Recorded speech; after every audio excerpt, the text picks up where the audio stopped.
So there's been rumors going around the web that we might be getting exclusive PlayStation games that was released within this generation on the Switch 2 sometime in the future. And this is something that Nintendo nor PlayStation has confirmed.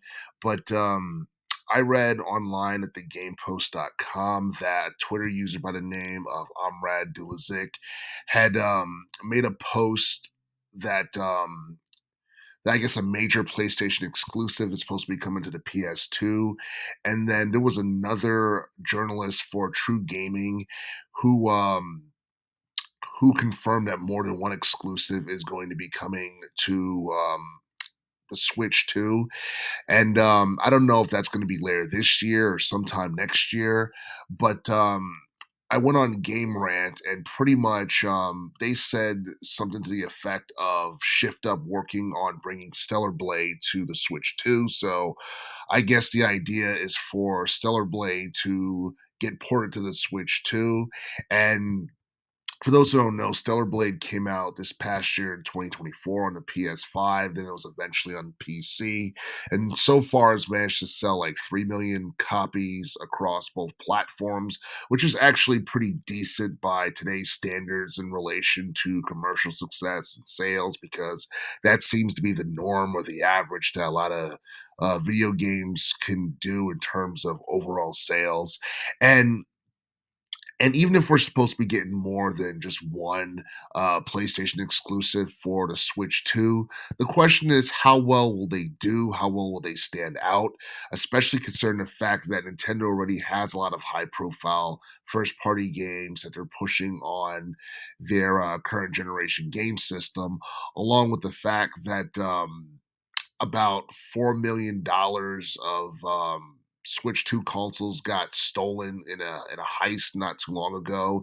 Um, like hundreds of Switch 2 consoles got stolen from a retailer, like out of a truck, and a lot of people are wondering whether or not that's going to be detrimental to the overall sales of the Switch 2, along with the economic policies being set in place to place tariffs on foreign goods that come from different countries outside of America. And yeah, I mean, like, I feel like PlayStation for the most part is doing well on its own. And I don't know, I don't feel like having first party games on the Switch 2 is something that would be highly appealing to like Switch 2 owners or anything like that, especially with games like Mario Kart World. And then we got the new Donkey Kong game next year, Metroid Prime 4. And there's a lot of other like third party games that's supposed to be coming to the Switch 2. You have games like Cyberpunk 2077. I believe Final Fantasy VII Remake is supposed to be up there at some point. Then you got Tony Hawk's Pro Skater 3 and 4. You got a lot of like, third party games. And I feel like for whatever reason, Nintendo's doing more third party games with the Switch 2 than they did with the OG Switch console. And on one hand, that's good business. But on the other hand, I feel like PlayStation exclusives being on the Switch 2 is something that could be detrimental to those titles because it would get lost in the shuffle. Plus, they would stand out more on the PlayStation 5 than they would on the Nintendo Switch 2.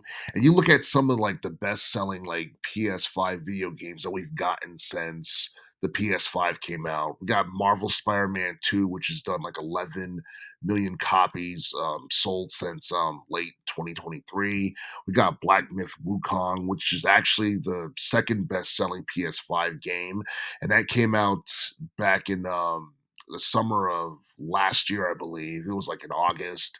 And then you got Elden Ring, which is like the fourth best selling game on the PS5. It's done 3.7 or over 3.7 million in terms of sales on the PS5. And I believe I missed Ratchet and Clank Drift Apart. It did like 3.9 million in terms of sales, and that's currently the third best selling game on the PS5. But this is crazy right here. The fifth best selling video game on the PS 5 is Final Fantasy 16, and that's done like 3 mil. And the crazy thing is, Square Enix has been labeling Final Fantasy 16 as a game that underperformed. I wouldn't go on record and say that Final Fantasy 16 is a failure, but definitely didn't sell as much as it should have.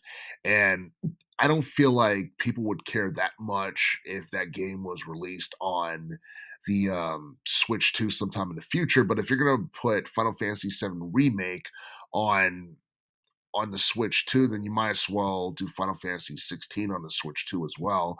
But the thing is, Final Fantasy 16 is M rated, and obviously the Switch 2 is more of a family based console. It's more for kids and for just casuals in general. So it'd be interesting to see how well that works. And then Stellar Blade, I believe, is like the seventh best selling game on the PS5. That's done like 2 million in terms of sales. So my whole thing is this: if we're gonna get Stellar Blade on the Switch 2, we better be getting games like Spider-Man 2 and Black Myth Wukong and Elden Ring. We better get those games because I don't think, too many people is going to care that much about a game like Stellar Blade or what have you on the Switch 2 if they're not getting like some of the more high profile PS5 games on the Switch 2 in the future.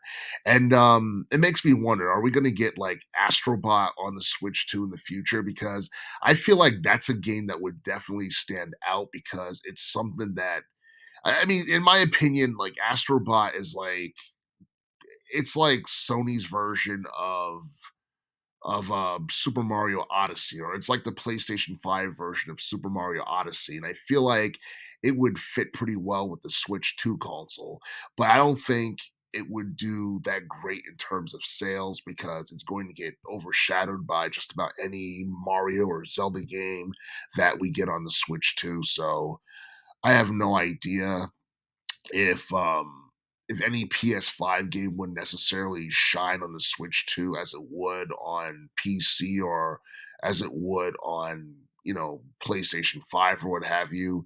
But obviously, it seemed like the console wars is I wouldn't say it's necessarily over, but I feel like it's not as aggressive as it used to be. In fact, I feel like Sony, Microsoft, and Nintendo are focusing more on partnerships and collaborating and stuff like that. And that's pretty cool to see, especially considering the fact that the cost of gaming is constantly increasing. And and I know a lot of people are confused by the fact that Nintendo is coming out, not Nintendo, but Xbox is coming out with a new handheld console, and they're supposed to be coming out with a new home console in 2027. But I don't know. I feel like Microsoft has the money to continue producing consoles, and obviously they're going to be focusing more on streaming and stuff like that. And with that being said, it makes you wonder what the future is going to look like with Microsoft, Nintendo, and Sony in relation to video game consoles.